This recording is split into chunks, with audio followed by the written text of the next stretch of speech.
नमस्कार और स्वागत है आपका। आज हम भारत के एक ऐसे पहलू पर बात करने जा रहे हैं जो सिर्फ सांस्कृतिक नहीं बल्कि आर्थिक रूप से भी बहुत मायने रखता है। ये है हमारे त्योहारों का मौसम, खासकर वो गणेश चतुर्थी से लेकर नए साल तक वाला समय, और इसका हमारी इकोनॉमी पर, अर्थव्यवस्था पर जो जबरदस्त असर पड़ता है, उस पर आज हम थोड़ी गहराई से चर्चा करेंगे। हमारे पास कुछ स्रोत हैं, कुछ रिपोर्ट्स हैं जो इसी विषय पर हैं, भारत में त्योहारों का आर्थिक प्रभाव। तो इन्हीं से जो जानकारी मिली है उसे आज समझने की कोशिश करेंगे। देखिए, ये सिर्फ पूजा पाठ या छुट्टियों का ही टाइम नहीं है, है ना? ये तो इंडियन इकोनॉमी के लिए एक बहुत बड़ा, कह सकते हैं, एक बूस्टर है। अंदाजा लगाइए, इस दौरान करीब 5 से 6 लाख करोड़ रुपए की इकोनॉमिक एक्टिविटी होती है। तो आज हम यही समझने वाले हैं कि आखिर ये कुछ महीने अर्थव्यवस्था को इतनी तेजी कैसे दे देते हैं, कौन से सेक्टर्स हैं जिन पर सबसे ज्यादा असर पड़ता है, और दुनिया भर के लिहाज से इस त्योहारी अर्थव्यवस्था का क्या मतलब है। बिल्कुल। ये विषय बहुत महत्वपूर्ण है क्योंकि ऊपर से तो ये सिर्फ उत्सव और परंपरा दिखता है, लेकिन इसके नीचे जो आर्थिक परतें हैं वो काफी गहरी हैं और दिलचस्प भी। तो हाँ, चलिए इन आंकड़ों को देखते हैं और समझते हैं कि इनके पीछे की कहानी क्या है। बिल्कुल। तो चलिए सबसे पहले थोड़ा कॉन्टेक्स्ट सेट करते हैं, है ना? मतलब भारत की अर्थव्यवस्था दुनिया में अभी कहाँ है, ताकि हम इस फेस्टिव बूम को सही पर्सपेक्टिव में देख सकें। हाँ हाँ, संदर्भ बहुत जरूरी है। देखिए, अगर हम 2025 के अनुमानों की बात करें तो भारत की जो कुल अर्थव्यवस्था है, मतलब जीडीपी, वो करीब करीब 4 ट्रिलियन अमेरिकी डॉलर के आसपास होने का अनुमान है। अब इसे दुनिया के स्केल पर देखें तो पूरी दुनिया की अर्थव्यवस्था लगभग 114 ट्रिलियन डॉलर के आसपास है। तो इसका मतलब हुआ कि भारत का हिस्सा वो लगभग 3.5% बनता है। और इस हिसाब से भारत अमेरिका और चीन के बाद दुनिया की तीसरी सबसे बड़ी अर्थव्यवस्था है।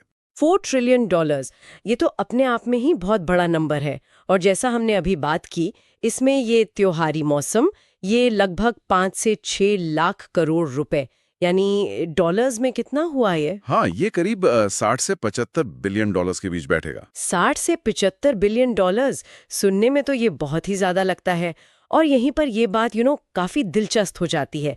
60-75 बिलियन डॉलर्स, ये रकम तो दुनिया के कई छोटे छोटे देशों की साल भर की पूरी जीडीपी से भी ज्यादा होगी। तो इसका मतलब भारतीय अर्थव्यवस्था के लिए तो ये बहुत ही ज्यादा महत्वपूर्ण हुआ है ना। हाँ, बिल्कुल। अगर हम सिर्फ भारत के नजरिए से देखें तो ये बहुत महत्वपूर्ण है। ये जो 60-75 बिलियन डॉलर हैं, ये भारत की सालाना जीडीपी का लगभग, आप कह सकते हैं, 5 से 7% के बीच हैं। कुछ रिपोर्ट्स 6% भी कहती हैं। सोचिए जरा, साल भर की कमाई का इतना बड़ा हिस्सा सिर्फ कुछ महीनों की एक्टिविटी से आ रहा है। कमाल है। लेकिन यहीं पर थोड़ा वैश्विक परिप्रेक्ष्य देखना भी जरूरी है। दुनिया की जो कुल अर्थव्यवस्था है वो 114 ट्रिलियन डॉलर की है। उसके सामने ये 60-75 बिलियन डॉलर बहुत छोटा हिस्सा है। कितना? महज 0.05% से 0.07% के बीच। अच्छा, इतना कम? हाँ, तो नजरिया साफ रखना चाहिए। भारत की कुल अर्थव्यवस्था दुनिया का करीब 3.5% है, वो ठीक है। लेकिन ये त्योहारी सीजन, ये अकेले भारत की अपनी अर्थव्यवस्था में तो करीब 1.5 से 2% जोड़ता है। पर दुनिया की अर्थव्यवस्था में इसका योगदान 1% के 10वें हिस्से से भी कम है, यानी 0.05 से 0.07%। समझ गई। तो मतलब ये भारत के लिए तो एक बहुत बड़ी डोमेस्टिक इकोनॉमिक इवेंट है, पर ग्लोबल स्केल पे इसका असर उतना बड़ा नहीं दिखता। अब मेरा सवाल ये है कि ये होता क्यों है? मतलब सिर्फ छुट्टियां इसलिए तो इतनी बड़ी इकोनॉमिक एक्टिविटी नहीं हो सकती ना। इसके पीछे क्या चीजें काम करते हैं, क्या ड्राइवर्स हैं? बिल्कुल। इसके पीछे असल में कई गहरे कारण एक साथ काम करते हैं। पहला और शायद सबसे बड़ा कारण है इसका सांस्कृतिक और धार्मिक महत्व। देखिए, भारत में त्योहारों के दौरान खर्च करना, दान पुण्य करना, नई चीजें खरीदना, एक दूसरे को तोहफे देना, इन सब को न सिर्फ अच्छा माना जाता है, बल्कि ये हमारी परंपरा का, हमारे रीति रिवाजों का एक अभिन्न हिस्सा है। तो एक तरह का साइकोलॉजिकल माहौल बन जाता है जहां लोग खर्च करने के लिए ज्यादा तैयार होते हैं। हाँ, ये बात तो है, एक माहौल सा बन जाता है। बिल्कुल। दूसरा बड़ा कारण है डिमांड का अचानक बढ़ना, और वो भी एक साथ कई चीजों के लिए। पश्चिमी देशों में भी होता है, जैसे क्रिसमस पर खर्च बढ़ता है, लेकिन वो शायद उतना फैला हुआ नहीं होता। भारत में क्या है कि गणेश चतुर्थी से दिवाली, दशहरा, फिर नया साल, इस पूरे पीरियड में कपड़े, इलेक्ट्रॉनिक्स, गाड़ियां, घर का सामान, सोना, सबकी मांग एक साथ पीक पर पहुंचती है। आम महीनों की तुलना में रिटेल बिक्री में 20% से लेकर 50% तक का उछाल आ जाता है। ये जो कॉन्सेंट्रेटेड डिमांड बर्स्ट है, ये इंडियन मार्केट की एक खासियत है। 20 से 50%, ये तो बहुत बड़ा जंप है। हाँ, और तीसरा फैक्टर जिसे अक्सर हम नजरअंदाज कर देते हैं, वो है रोजगार, एम्प्लॉयमेंट जनरेशन। इस त्योहारी मौसम में खासकर जो असंगठित क्षेत्र है, उसमें अंदाजा है कि करीब 80 लाख से 1 करोड़ तक अस्थायी नौकरियां पैदा होती हैं। 1 करोड़ तक? जी, सोचिए, जो छोटे कारीगर हैं, मूर्तियां बनाने वाले, सजावट का काम करने वाले, दुकानों में सेल्स स्टाफ, डिलीवरी वाले, इवेंट मैनेजमेंट के लोग, कितने लोगों को काम मिलता है इससे। इससे क्या होता है, लोगों की जेब में पैसा आता है, उनकी परचेजिंग पावर बढ़ती है और फिर वो पैसा वापस मार्केट में खर्च होता है। तो ये एक तरह का पॉजिटिव साइकिल, एक सकारात्मक चक्र बन जाता है। ये तो बहुत ही दिलचस्प है। मतलब ये सिर्फ खर्च करने की इच्छा नहीं है, बल्कि खर्च करने की क्षमता और सांस्कृतिक मान्यता, इन तीनों का एक कॉम्बिनेशन है। और आपने जो कॉन्सेंट्रेटेड डिमांड बर्स्ट वाली बात कही, वो वाकई इसे वेस्टर्न हॉलिडे स्पेंडिंग से अलग करती है। अच्छा, तो अब थोड़ा और अंदर चलते हैं। ये पैसा जा कहाँ रहा है? कौन से सेक्टर हैं जो इस त्योहारी लहर का सबसे ज्यादा फायदा उठाते हैं? हाँ, ये देखना भी जरूरी है। कुछ सेक्टर्स तो ऐसे हैं जिनकी साल भर की कमाई का एक बड़ा हिस्सा इसी दौरान आता है। सबसे पहले तो FMCG, यानी रोजमर्रा के इस्तेमाल की चीजें। इनमें करीब 12 से 14% की बढ़त देखी जाती है। अच्छा, कंपनियां क्या करती हैं? वो खास फेस्टिव पैक निकालती हैं, लिमिटेड एडिशन प्रोडक्ट लाती हैं, गिफ्ट हैम्पर बनाती हैं। कुछ स्नैक कंपनियां तो बताती हैं कि उनकी जो कुल बिक्री है, उसका 10-12% सिर्फ इन गिफ्ट पैक से आ जाता है। कमाल है। हाँ, और साथ ही जो रीजनल त्योहार हैं जैसे ओणम या पोंगल, उनके लिए भी वो रीजन स्पेसिफिक प्रोडक्ट तैयार करते हैं। फिर आता है ऑटोमोबाइल सेक्टर। यहाँ तो जैसा आपने कहा, जबरदस्त उछाल आता है। खासकर अक्टूबर के महीने में लगभग 32% तक की बढ़त। 32%? ये तो बहुत ही ज्यादा है। जी हाँ, लोग अक्सर नवरात्रि, धनतेरस, दिवाली जैसे शुभ मौकों का इंतजार करते हैं गाड़ी खरीदने के लिए। तो कंपनियां भी इसी समय पर नए मॉडल्स लॉन्च करती हैं, स्पेशल डिस्काउंट देती हैं, फाइनेंस स्कीम्स लाती हैं, एक्सचेंज ऑफर देती हैं। ये सब मिलकर बिक्री को बहुत पुश करता है। हाँ, ये तो दिखता भी है सड़कों पर, नई गाड़ियों की डिलीवरी वगैरह। अच्छा, और ई-कॉमर्स का क्या? आजकल तो ऑनलाइन सेल्स का ही बोलबाला रहता है ज्यादातर। Amazon, फ्लिपकार्ट, इनकी बड़ी सेल्स। बिल्कुल, ई-कॉमर्स भी पीछे नहीं है। इसमें भी करीब 18 से 20% की शानदार ग्रोथ देखने को मिलती है। आपने जिक्र किया Amazon की ग्रेट इंडियन फेस्टिवल और फ्लिपकार्ट की बिग बिलियन डेज का। ये जो बड़ी सेल इवेंट्स हैं, ये दोनों मिलकर ही सालाना करीब 50-52 हजार करोड़ रुपए से ज्यादा का बिजनेस कर लेती हैं। 50,000 करोड़ सिर्फ ये 2 सेल्स? हाँ, मोटे तौर पर। और इसमें जो सबसे अहम बात है वो ये कि ये ग्रोथ अब सिर्फ बड़े शहरों, मेट्रो सिटीज तक ही सीमित नहीं है। Tier 2 और Tier 3 शहर जो हैं, यानी छोटे शहर, वहां से भागीदारी बहुत तेजी से बढ़ रही है। इसमें स्मार्टफोन की पहुंच और कंपनियों की मोबाइल फर्स्ट स्ट्रैटेजी, मतलब ऐप पर खास डील्स देना, इसका बड़ा रोल है। तो छोटे शहरों की इकोनॉमी भी इससे जुड़ रही है। बिल्कुल। अब आते हैं पारंपरिक रिटेल और इलेक्ट्रॉनिक्स पर। दुकानों पर जाकर जो खरीदारी होती है वो भी बढ़ती है, पर शायद ई-कॉमर्स जितनी तेजी से नहीं। ट्रेडिशनल रिटेल में करीब 7-9% की ग्रोथ होती है, लेकिन इलेक्ट्रॉनिक्स का सेगमेंट, चाहे वो ऑनलाइन बिके या ऑफलाइन दुकान पर, उसमें करीब 20% तक का उछाल आ जाता है। इलेक्ट्रॉनिक्स में 20%? अच्छा। हाँ। और बिक्री का मोमेंटम गणेश चतुर्थी से ही बनना शुरू हो जाता है। डिस्काउंट्स भी काफी अग्रेसिव होते हैं, 20 से 50% तक। और आजकल कंपनियां ओमनी चैनल अप्रोच पर बहुत फोकस कर रही हैं। ओमनी चैनल, ये क्या होता है? ओमनी चैनल मतलब ऑनलाइन और ऑफलाइन अनुभवों को जोड़ना। जैसे आप कोई चीज ऑनलाइन देखकर दुकान पर जाकर खरीद सकें, या दुकान में देखकर उसका स्टॉक ऑनलाइन चेक कर सकें या ऑर्डर कर सकें। ग्राहक को एक सीमलेस, एक जैसा अनुभव देना, चाहे वो किसी भी चैनल से खरीदारी करें। ओके, समझ गई। मतलब कस्टमर के लिए आसानी। बिल्कुल। और आखिर में ज्वेलरी, यानी आभूषण और सोना। इस सेक्टर में भी लगभग 9% की वृद्धि देखी जाती है। धनतेरस और अक्षय तृतीया जैसे मौकों पर सोना खरीदना बहुत शुभ माना जाता है, ये तो हम सब जानते हैं। तो ज्वेलर्स इसके लिए खास स्कीमें लाते हैं, किस्तों में पेमेंट के ऑप्शन देते हैं और त्योहारों के हिसाब से खास पारंपरिक डिजाइन भी तैयार करते हैं। सही बात है। तो मतलब लगभग हर वो सेक्टर जो कंज्यूमर से जुड़ा है उसमें इस दौरान अच्छी खासी रौनक आ जाती है। और ये देखना भी दिलचस्प है कि कैसे हमारी जो सांस्कृतिक मान्यताएं हैं, जैसे धनतेरस पर सोना खरीदना, वो सीधे सीधे इकोनॉमिक एक्टिविटी को ड्राइव करती हैं। और छोटे शहरों तक ई कॉमर्स का पहुंचना भी एक बड़ा बदलाव है यकीनन। लेकिन एक सवाल मेरे मन में आ रहा है, क्या ये जो पूरी इकोनॉमिक एक्टिविटी है ये पूरे देश में एक जैसी होती है, या फिर कुछ इलाके ऐसे हैं जहां इसका असर कुछ ज्यादा ही गहरा होता है? जब बिल्कुल भी एक समान नहीं होती। भारत की जो विविधता है वो यहाँ भी साफ दिखती है। हर क्षेत्र का अपना अलग रंग है और कुछ त्योहार ऐसे हैं जिनका आर्थिक प्रभाव उस खास क्षेत्र में बहुत ही ज्यादा होता है। और यहाँ कुछ उदाहरण वाकई बहुत आकर्षक हैं। जैसे आप पश्चिमी भारत में गणेश चतुर्थी को लीजिए। हाँ। अकेले महाराष्ट्र में ये जो 11 दिन का उत्सव होता है, इस दौरान अनुमान है कि लगभग 1 लाख करोड़ रुपए का कारोबार होता है। 1 लाख करोड़ सिर्फ गणेश चतुर्थी से महाराष्ट्र में? जी हाँ, ये बहुत बड़ी रकम है। और सिर्फ मुंबई और उसके आसपास के इलाकों में ही इससे जुड़े कामों से सालाना 20,000 से ज्यादा परिवारों को रोजगार मिलता है, ऐसा अनुमान है। इस दौरान महाराष्ट्र में जो त्योहार से जुड़ी चीजों की मांग है उसमें 50% से ज्यादा का उछाल आ जाता है। और आपको ये जानकर शायद हैरानी हो कि कुछ जो बड़े पंडाल बनते हैं उनका बीमा कवर 300 करोड़ रुपए से भी ज्यादा का होता है। ओह माय गॉड, 300 करोड़ का बीमा! ये तो वाकई अविश्वसनीय स्केल है। अच्छा, और पूर्वी भारत की तरफ चलें तो वहां दुर्गा पूजा का बहुत महत्व है। बिल्कुल। पश्चिम बंगाल की जो दुर्गा पूजा अर्थव्यवस्था है उसे भी करीब 40,000 करोड़ रुपए का आंका जाता है। 40,000 करोड़? हाँ, और इसमें अब सिर्फ स्थानीय कारीगर या कंपनियां ही नहीं बल्कि अंतर्राष्ट्रीय इवेंट मैनेजमेंट कंपनियां भी रुचि ले रही हैं, फ्रांस और अमेरिका तक से। सोचिए, पंडाल बनाने से लेकर सजावट, लाइटिंग, मूर्तिकला, खान पान, सांस्कृतिक कार्यक्रम, इन सब में कितने बड़े पैमाने पर लोगों को काम मिलता है। और ये जो दुर्गा पूजा इकोनॉमी है ये पिछले कुछ सालों में औसतन 35% सालाना की दर से बढ़ रही है। 35% CAGR, ये तो किसी भी इंडस्ट्री स्टैंडर्ड से बहुत ज्यादा है। बिल्कुल, ये दिखाता है कि इसका महत्व कितनी तेजी से बढ़ रहा है। और दक्षिण भारत में, अब दक्षिण भारत में हम ओणम का उदाहरण ले सकते हैं, खासकर केरल में।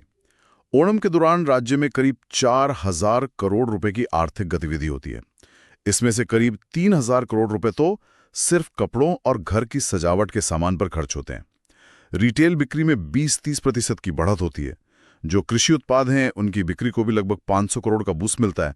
और त्योहार के टाइम पर होटलों में कमरे मिलना मुश्किल हो जाता है। ऑक्यूपेंसी 90-95% तक पहुंच जाती है। ये जो रीजनल आंकड़े हैं ये साफ दिखाते हैं कि ये त्योहार सिर्फ राष्ट्रीय स्तर की घटना नहीं है, बल्कि ये लोकल इकोनॉमीज की, स्थानीय अर्थव्यवस्थाओं की जान है। ये जमीनी स्तर पर लोगों की कमाई और खर्च से सीधे सीधे जुड़ी हुई चीज है।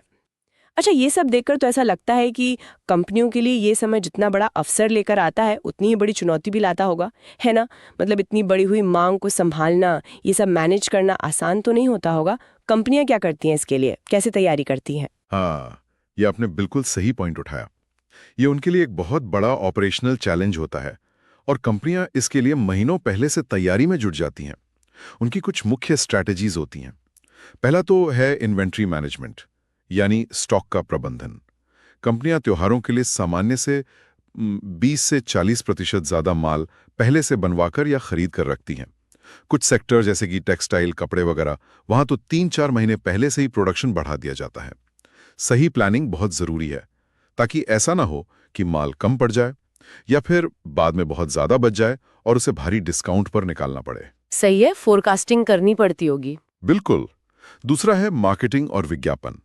दिवाली के आसपास विज्ञापन पर खर्च सामान्य से 5-10% बढ़ जाता है और आजकल कुल विज्ञापन खर्च का एक बड़ा हिस्सा, करीब 30%, ई कॉमर्स और यहां तक कि गेमिंग प्लेटफॉर्म पर जा रहा है। गेमिंग पर भी? हाँ, कंपनियां त्योहारों की थीम वाले कैंपेन चलाती हैं। डिजिटल एड पर बहुत जोर रहता है। साथ ही लोकल कनेक्शन बनाने के लिए क्षेत्रीय सेलिब्रिटीज और इन्फ्लुएंसर्स का भी खूब इस्तेमाल होता है। मार्केटिंग भी ज्यादा टारगेटेड और लोकल होती जा रही है। और कीमतों का क्या त्योहारों में चीजें महंगी हो जाती हैं या डिस्काउंट ज्यादा मिलते हैं? ये थोड़ा मिला जुला रहता है। कंपनियां अक्सर डायनामिक प्राइसिंग अपनाती हैं, मतलब मांग और समय के हिसाब से कीमतें ऊपर नीचे होती रहती हैं। शुरू में खरीदने वालों के लिए अर्ली बर्ड डिस्काउंट होते हैं। एक साथ कई चीजें खरीदने पर बंडल ऑफर दिए जाते हैं। कहीं ज्यादा डिस्काउंट दिखेंगे तो कहीं जो नए लॉन्च हुए प्रोडक्ट हैं उनकी कीमतें शायद ज्यादा भी हों। ये एक बहुत सोची समझी प्राइसिंग स्ट्रैटेजी होती है। अच्छा। और चौथी और शायद आजकल सबसे क्रिटिकल स्ट्रैटेजी है सप्लाई चेन को ऑप्टिमाइज करना। माल को फैक्ट्री से ग्राहक तक सही समय पर पहुंचाना इस पीक सीजन में एक बहुत बड़ा चैलेंज होता है। कंपनियां छोटे शहरों यानी टियर 2 और टियर 3 शहरों तक अपनी डिलीवरी क्षमता बढ़ाती हैं। क्विक कॉमर्स का चलन बढ़ गया है, मतलब कुछ ही घंटों में सुपरफास्ट डिलीवरी देना, खासकर उन लोगों के लिए जो लास्ट मिनट पे गिफ्ट खरीदते हैं। हाँ, वो तो आजकल बहुत कॉमन है। और एक और चीज, त्योहारों के बाद जो सामान वापस आता है यानी रिटर्न, उसको संभालने के लिए भी एक पूरा सिस्टम तैयार रखना पड़ता है। इसे रिवर्स लॉजिस्टिक्स कहते हैं। ये भी सप्लाई चेन मैनेजमेंट का एक अहम हिस्सा है। रिवर्स लॉजिस्टिक्स मतलब जो सामान वापस आया उसे वापस सिस्टम में लाना। समझ गई। तो मतलब सिर्फ माल बनाना और बेचना ही काफी नहीं है, बल्कि उसे सही समय पर सही जगह पहुंचाना और फिर अगर वापस आए तो उसे संभालना, ये सब कुछ पहले से प्लान करना पड़ता है। ये तो पूरी मशीनरी को एकदम तैयार रखने जैसा है। हाँ बिल्कुल। और इसका जो असर है वो सिर्फ रिटेल या ऑटो या ई कॉमर्स तक ही सीमित नहीं रहता। इसके प्रभाव, इसके रिपल इफेक्ट्स अर्थव्यवस्था के दूसरे कोनों तक भी पहुंचते हैं। अगर हम इसको थोड़ा और बड़ी तस्वीर में देखें तो बैंकिंग और फाइनेंस सेक्टर को ही ले लीजिए। अनुमान है कि अकेले दिवाली सीजन के आसपास बैंकों द्वारा लगभग 15 लाख करोड़ रुपए के लोन बांटे जाते हैं। 15 लाख करोड़? जी हाँ, ये देश में साल भर में जो कुल बैंक क्रेडिट दिया जाता है उसका करीब 9% है। इसमें पर्सनल लोन है, क्रेडिट कार्ड पर खर्च है, छोटे व्यापारों को जो फाइनेंसिंग मिलती है वो सब शामिल है। बाप रे, 9% सालाना क्रेडिट सिर्फ इसी सीजन में? बिल्कुल। इसी तरह परिवहन और लॉजिस्टिक्स सेक्टर को भारी बढ़ावा मिलता है। सामान को इधर से उधर ले जाने के लिए ट्रकों, ट्रेनों, यहाँ तक कि हवाई जहाज़ों का भी ज़्यादा इस्तेमाल होता है। और लोग भी तो त्योहारों में अपने घर जाते हैं, यात्रा करते हैं, जिससे रेलवे और एयरलाइंस की कमाई बढ़ती है। और हाँ, एक और सेक्टर है रियल एस्टेट। बहुत से लोग त्योहारों के शुभ मुहूर्त पर ही नया घर खरीदते हैं या गृह प्रवेश करते हैं। इससे इस सेक्टर को भी थोड़ी बहुत गति मिलती है। ये तो वाकई एक ऐसा इवेंट है, एक ऐसा फिनोमिनन है जो पूरी अर्थव्यवस्था के कई सारे पहियों को एक साथ घुमा देता है। भविष्य की तरफ देखें तो क्या लगता है, क्या ये ट्रेंड, ये रुझान ऐसे ही जारी रहेगा? क्या ये और बढ़ेगा? ज्यादातर जानकारों का तो यही मानना है कि ये ट्रेंड जारी रहेगा, बल्कि और मजबूत होगा। कुछ अनुमान तो ये भी कहते हैं कि अकेले गणेश चतुर्थी से जुड़ी जो आर्थिक गतिविधि है वही 2030 तक 2 लाख करोड़ रुपए तक पहुंच सकती है। 2 लाख करोड़ सिर्फ गणेश चतुर्थी से? हाँ, ये अनुमान है और इसके पीछे कई कारण हैं। भारत की बढ़ती आबादी है, शहरीकरण बढ़ रहा है, जिससे आयोजन और बड़े और भव्य होते जा रहे हैं। लोगों की आय बढ़ रही है, डिजिटल टेक्नोलॉजी का इस्तेमाल बढ़ रहा है, जिससे नए तरह के कारोबार और कमाई के मौके बन रहे हैं। और एक और बात, विदेशों में जो भारतीय समुदाय हैं, वो भी इन त्योहारों को बड़े उत्साह से मनाते हैं, जिससे इनका एक तरह का ग्लोबल विस्तार भी हो रहा है। ये तो काफी सकारात्मक तस्वीर दिख रही है। लेकिन क्या इस पूरी चमक दमक के पीछे कुछ चुनौतियां या कुछ चिंताएं भी हैं जिनके बारे में हमें सोचना चाहिए? हाँ, बिल्कुल हैं। चुनौतियां भी हैं और उन पर ध्यान देना बहुत जरूरी है। एक बड़ी चुनौती तो यही है सप्लाई चेन पर पड़ने वाला भारी दबाव। पीक सीजन में मांग इतनी ज्यादा होती है कि चीजों को स्टोर करने, उनको डिलीवर करने की लागत बढ़ जाती है। लॉजिस्टिक्स में दिक्कतें आती हैं। दूसरी चिंता जो अब तेजी से उभर रही है वो है स्थिरता को लेकर, सस्टेनेबिलिटी को लेकर। त्योहारों में जो इतनी खपत होती है, जो कचरा पैदा होता है, उसको लेकर अब सवाल उठने लगे हैं। हाँ, ये बात तो सही है। अब इको फ्रेंडली मूर्तियों की मांग बढ़ रही है, सजावट के सामान में टिकाऊ चीजों की तलाश हो रही है, प्लास्टिक का इस्तेमाल कम करने की बात हो रही है। ये एक बढ़ता हुआ ट्रेंड है। और तीसरी चुनौती है क्षेत्रीय असमानताओं की। हमने बात की कि शहरों में कितना खर्च होता है, लेकिन ग्रामीण इलाकों में त्योहारों का खर्च आज भी काफी हद तक मॉनसून कैसा रहा, खेती की उपज कैसी हुई, इस पर निर्भर करता है। तो ये असमानता भी एक हकीकत है। ये सारे पॉइंट्स बहुत वैलिड हैं। तो अगर हम इस पूरी बातचीत को समेटें तो क्या कह सकते हैं? हमने देखा कि भारत का जो ये त्योहारी मौसम है, खासकर गणेश चतुर्थी से नए साल तक का, ये सिर्फ एक सांस्कृतिक या धार्मिक पर्व नहीं है। ये एक बहुत बड़ा, एक विशाल घरेलू आर्थिक इंजन है। ये देश की जीडीपी में करीब 5 से 7% का योगदान देता है, 5 लाख करोड़ रुपए से ज्यादा की आर्थिक गतिविधि पैदा करता है और लाखों लोगों को भले ही अस्थायी तौर पर रोजगार मुहैया कराता है। ये वाकई भारतीय अर्थव्यवस्था की एक बहुत ही अनोखी पहचान है। और ये भी साफ हुआ कि कंपनियों के लिए ये समय जितना बड़ा मौका है उतना ही बड़ा इम्तिहान भी है। इस दौर में कामयाब होने के लिए सिर्फ अच्छा प्रोडक्ट बनाना या बेचना ही काफ़ी नहीं है, बल्कि आपको सांस्कृतिक बारीकियों को समझना होगा, बहुत सटीक प्लानिंग करनी होगी और आपका ऑपरेशनल मैनेजमेंट एकदम टॉप क्लास का होना चाहिए। बिल्कुल सही कहा आपने। और आखिर में मैं बस यही बात फिर से दोहराना चाहूंगा कि पर्सपेक्टिव ज़रूरी है। जहां ये भारत के लिए एक बहुत बड़ा आर्थिक अवसर है, वहीं वैश्विक अर्थव्यवस्था के विशाल समुद्र में ये अभी भी एक छोटी लहर 0.05-0.07% जैसा ही है। तो हमें ये दोनों नज़रिए, इसका राष्ट्रीय महत्व कितना बड़ा है और वैश्विक संदर्भ में ये कहाँ खड़ा है, दोनों ध्यान में रखनी चाहिए। बिल्कुल। और हमारे सुनने वालों के लिए जाते जाते एक सवाल छोड़ जाते हैं।